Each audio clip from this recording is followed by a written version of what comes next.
आज बात करते हैं मध्यकालीन भारत के एक ऐसे सुल्तान की जिसका नाम सुनते ही जहन में एक साथ दो तस्वीरें आती हैं।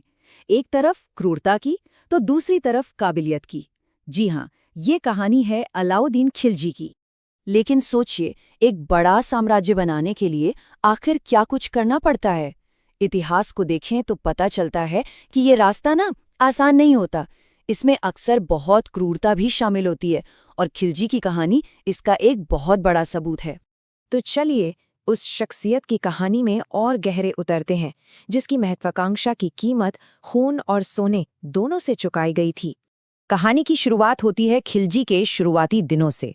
उसके मन में बस एक ही धुन सवार थी, दिल्ली का तख्त हासिल करना, और इसी धुन ने दिल्ली सल्तनत का भविष्य हमेशा हमेशा के लिए बदल दिया।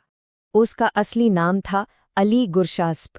वो पढ़ा लिखा तो बिल्कुल नहीं था, लेकिन लड़ाई के मैदान में उसका कोई जवाब नहीं था और उसकी आंखों में बड़े बड़े सपने थे। और क्योंकि वो सुल्तान का भतीजा और दामाद दोनों था, तो सत्ता उसके बहुत करीब थी। उसका सत्ता तक पहुंचना पूरी तरह से प्लान किया हुआ और बहुत बेरहम था। देखिए, 1294 में उसने देवगिरी को लूटा। वहां से जो बेहिसाब दौलत मिली, उससे उसने अपनी एक वफादार फौज खड़ी की। और फिर ठीक 2 साल बाद उसी फौज के दम पर अपने ही चाचा, जो उस वक्त सुल्तान थे, उन्हें धोखा देकर मार डाला और खुद दिल्ली के तख्त पर जा बैठा। लेकिन एक बार सुल्तान बनने के बाद अलाउद्दीन खिलजी ने साबित कर दिया कि वो एक जबरदस्त मिलिट्री स्ट्रैटेजिस्ट भी है। उसकी फौजी कामयाबियां आज भी लोगों को हैरान कर देती हैं। जरा सोचिए, वो दौर जब पूरी दुनिया मंगोलों के नाम से कांपती थी।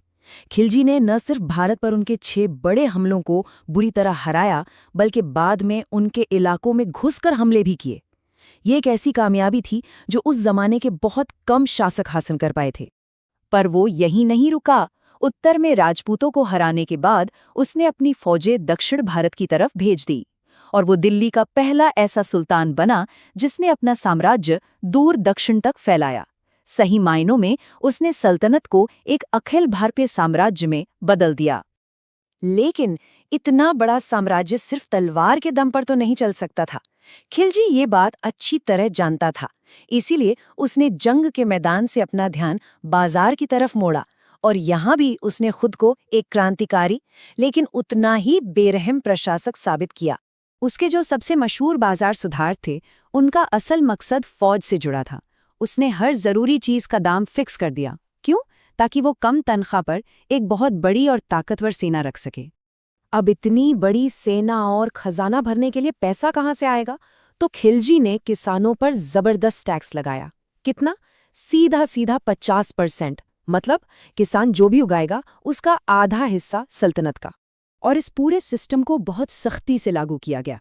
पहला स्टेप, हर चीज का दाम तय करो। दूसरा, सरकारी गोदाम बनाओ ताकि कोई भी चीजों को जमा न कर सके।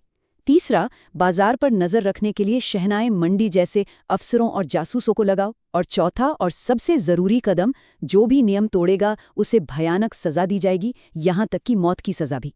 तो इन सारी बातों को एक साथ रखकर देखें तो हमें क्या तस्वीर मिलती है?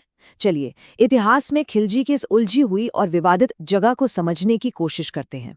यहीं पर खिलजी का असली विरोधाभास सामने आता है। एक तरफ उसने भारत को मंगोलों से बचाया, देश को एक किया, तो दूसरी तरफ ये सब दानाशाही और डर के दम पर किया। वो एक ही सिक्के के 2 पहलू थे, एक तरफ रक्षक तो दूसरी तरफ जालिम। खिलजी का ये एक कॉल उसके राज करने के तरीके को साफ साफ बता देता है। उसके लिए राज्य की भलाई और उसकी ताकत किसी भी कानून या नियम से ऊपर थी।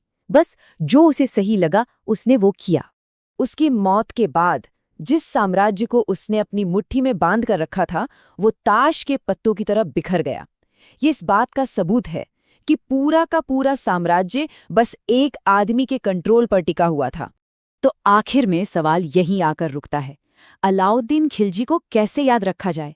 एक महान योद्धा जिसने हिंदुस्तान को बचाया, एक दूर की सोचने वाला सुधारक जिसने सल्तनत को मजबूत किया, या फिर एक क्रूर तानाशाह जिसका पूरा राज डर की बुनियाद पर टिका था?